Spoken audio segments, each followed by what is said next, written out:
Laplacen legea erabiltzen da ausazko esperimentu erregular batean gertaera simple baten probabilitatea kalkulatu nahi dugunean.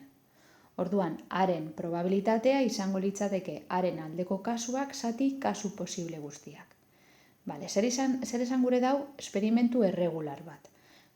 Esperimentu horretan kasu guztiak gertatzeko probabilitate berdina daukatela. Adibidez, dadoaren kasuan, zenbaki guztiak ateratzeko probabilitate berdina daukate. Dadoa trukatuta ez badago. Orduan, dadoa trukatuta ez dagoenean esaten dugu erregularra dela. Baina trukatuta egongo balitz, ez litzateke erregularra izango, eta orduan, agian zenbakiren bat aldi gehiagotan agertuko litzateke, trukatuta dagoelako zenbaki hori gehiagotan ateratzeko. Txanponarekin ere hori gertatu daiteke, printzipioz txanponan aurpegia eta gurutze ateratzeko probabilitate berdina daukagu. Baina txanpona trukatuta baldin badago, orduan gertaziteken kasu baten probabilitatea bestea baino handiagoa izatea, ez? Orduan, esperimentuak ez badaude trukatuta, ez badago tramparik, esaten dugu erregularrak direla, gertaera guztiak ekiprobableak direlako. Orduan, kasu horretan, formula hau erabili beharko genduan. Ikusiko dugu zelan aplikatzen den formula hau adibide batekin. Imaginatu dado bat daukagula, botatzen dugula dadoa, eta nik kalkulatu nahi dudala 3 zenbakia ateratzeko probabilidadea. Orduan orain, ari deituko diogu 3, Gertaera izango litzateke 3 zenbakia ateratzea. Orduan, zeintzuk dira gertaera honen 3 ateratzearen aldeko kasuak. Hau da, beste modu batera esan da. Zenbat 3 ditugu dadoan? 3 bakarra dago. Eta zenbat kasu posible daude? Zenbat kasu posible daude dadoan? 6. Beraz, 6. 3 ateratzearen probabilidadea izango litzateke 6. Ingo dugu beste adibide bat. Imaginatu dado bat botatzen dugula, eta nik jakin nahi dut zenbaki bikoitia ateratzearen probabilidadea. Orduan, goian, zenbakitzailean, aldeko kasuak. Hau da, zenbaki bikoiti ditut dadoan? 3, 2, 4 eta 6. Eta zenbat kasu posible daude, hau da, zenbaki ditut guztira dadoan? 6. Beraz, emaitza da 3 6-ren edo 1 2-ren. Beste adibide bat jarriko dugu. Zein izango litzateke adibidez txanpon bat botatzen dugunean aurpegi ateratzearen probabilidadea? Zenbat aurpegi ditugu txanponan? 1. Eta zenbat kasu posible daude? Zenbat emaitz desberdin atera daitezke txanpon bat botatzen dodanean? 2. Beraz, emaitza da 1 2-ren. Ikusiko dugu beste adibide batzuk hurrengo diapositiban. Ariketa honetan esaten digute karta bat atera dela karta sorta batetik eta kalkulatu behar ditugu hurrengo probabilitateak. Erabiliko dugun karta sorta ez da pokerrekoa, da bestea, 40 karta besterik ez dituena. Kalkulatuko dugu lehenengo eta behin ezpata izatearen probabilitatea. Orduan, jartzen dugu.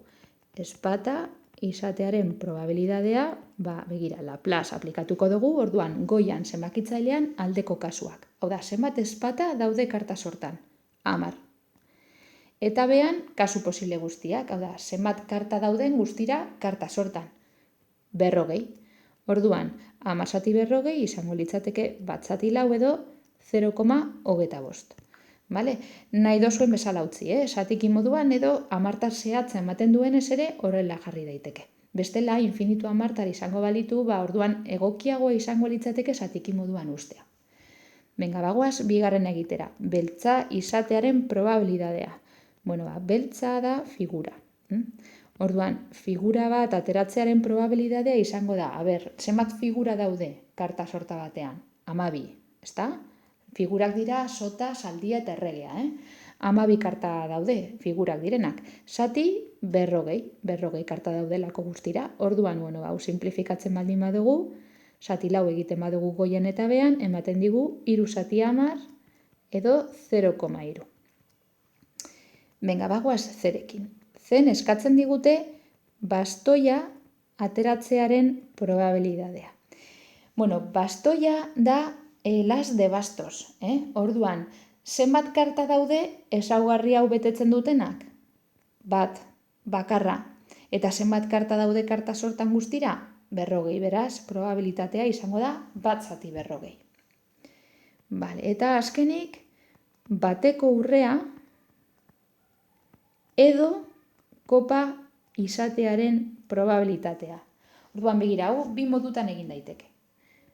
Zuzenean, Laplace aplikatu dezakegu, orduan, zeintzuk dira aldeko kasuak. Hau da, zenbat karta betetzen dabe, ezaugarri hau edo ezaugarri hau. 11 kopa daude, eta gero badago hor beste karta bat bateko urrea dana, orduan, 11 karta.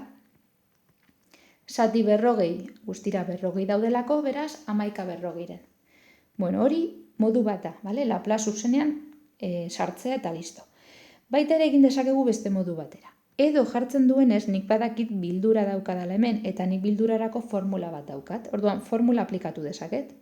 Hau izango da, bateko urrea izatearen probabilidadea gehi kopa izatearen probabilidadea ken bateko urrea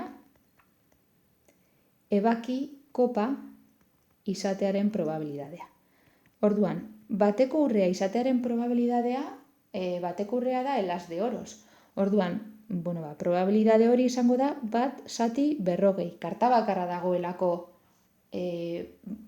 bateko urrea dana, orduan bat zati 40. Gehi, kopa izatearen probabilidadea 10 berrogeiren. Ken, bateko urrea eta kopa izatearen probabilidadea. Eta honek esan nahi du aldi berean bi baldintza hauek bete behar dituela. Eta ez dago karta bat, karta sortan aldi berean kopa dana eta bateko urrea dana. Beraz, ebaketa hau ez danez existitzen, probabilidade honen balioa da 0. Orduan, bat berrogeiren gehi 10 berrogeiren ken 0, izango litzateke 11 berrogeiren. Ikusten dozue ematen duela gauza bera.